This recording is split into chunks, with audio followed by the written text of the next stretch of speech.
ఇజ్రాయెల్పై Iran ప్రతీకార చర్యలు ప్రారంభించినట్లుగా తెలుస్తోంది. ఇరాన్ మద్దతు గల హిజ్బుల్లా గ్రూప్ ఇజ్రాయెల్ లెబనాన్ సరిహద్దుకు సమీపంలోని పట్టణాలపై రాకెట్ల వర్షం కురిపించింది. కాగా పశ్చిమాసియాలో ఇజ్రాయెల్ హమాస్ మధ్య హింసాత్మక ఘర్షణ 6 నెలలకు పైగా కొనసాగుతోంది. ఈ ఘటనలో ఇప్పటికే 33,000 మందికి పైగా మరణించారు.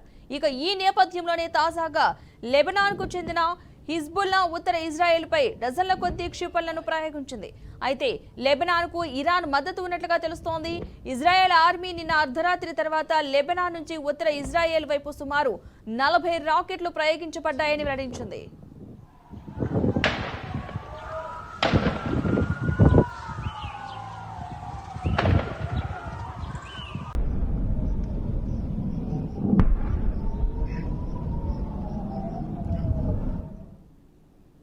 ఇజ్రాయెల్ సిరియాలోని ఇరాన్ రాయబారి కార్యాలయంపై వైమానిక దాడి అయితే చేస్తుంది. ఈ చర్యలో ఇరాన్ కు చెందిన 2 టాప్ జనరల్స్ మరణించారు.